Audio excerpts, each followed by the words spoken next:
all, welcome back to my channel. In this tutorial, we will understand how to pass the data from parent component to child component. It is very often used in the live project where lots of components are interacting with each other and there is a requirement to pass the data from child component to parent component and from parent component to child component. But in this tutorial, we will specifically focus to pass the data from parent to child, and in next tutorial we will see how to pass the data from child to parent. And in the last tutorial we understand about the directive, attribute directive, component directive, and then host binding and host listening.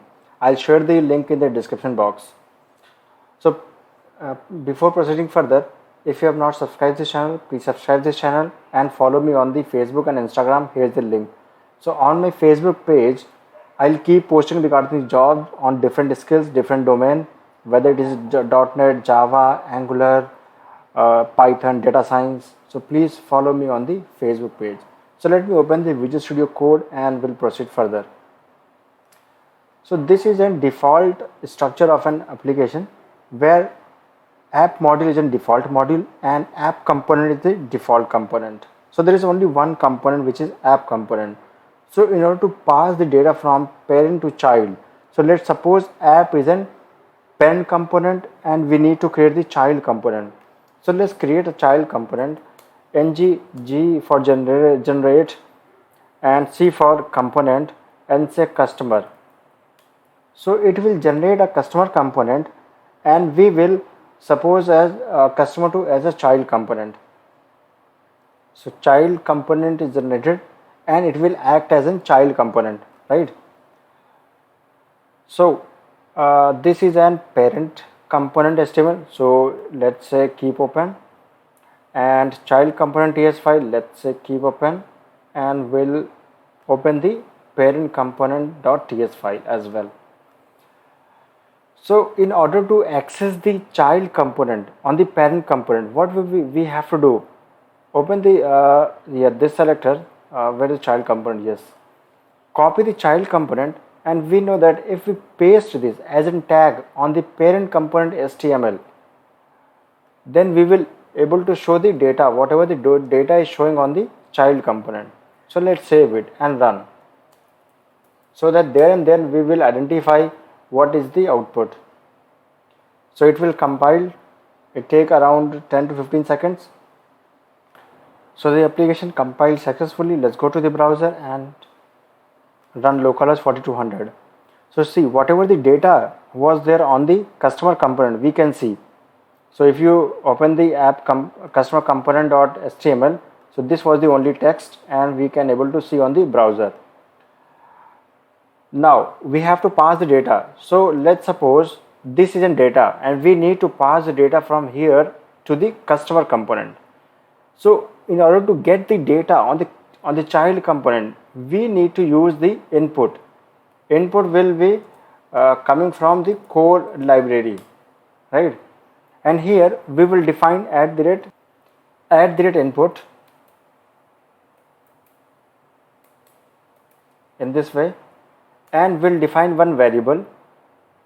So let's say message parent, or say parent message, yeah, and it will be a string.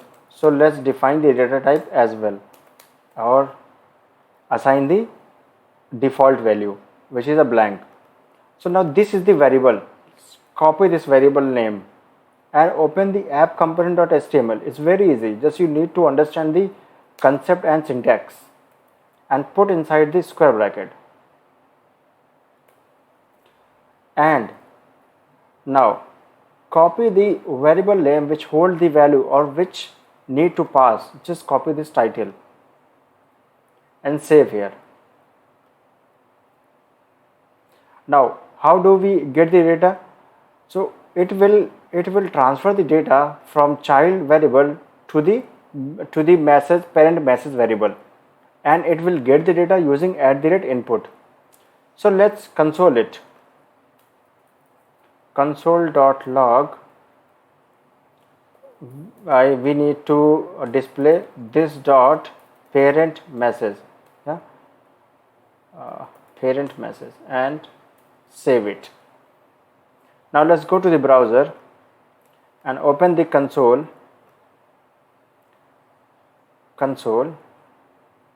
So what was the text?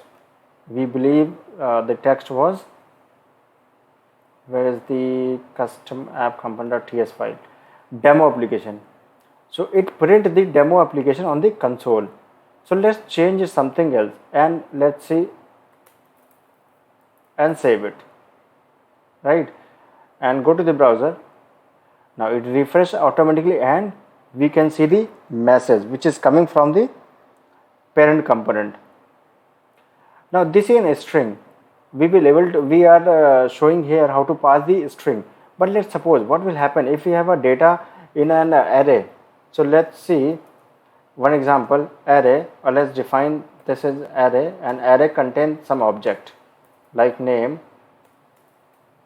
say ABC is a name, or just remain one field, and let's add one more object, name and XYZ, and save it. Now this variable need to pass, so let's pass this variable as an array. So it will, so this is an array, this is an error. So we need to understand why this error is coming, because here we are passing the array and the variable which will be access the data, which is a string type, that need to define the array type. So let's define the array type and make it a default array, right? Save it. And this is an array type, so we need to define here as an object. It will accept the data as an object. Save it. Now let's go to the browser and see. Yeah, here we get the object, whatever the array was passed from the parent component, and we able to receive the data, right? So either you can transfer any kind of data. It's an object, array, string, number, right? It's very easy using @input. So it is very often asked in the interview question as well, what is the use of input, or either way this will be asked as in how to pass the data from parent component to child component. So question can be asked in any way, but the answer is remain same using @input. So thank you for watching this tutorial. If you have any question, please mention the question in the comment section. I will definitely answer. Also share the link with others. Like this tutorial. If you have not yet subscribed this channel, please subscribe this channel and press the bell icon so that you can able to receive the notification of my upcoming videos. Thank you so much.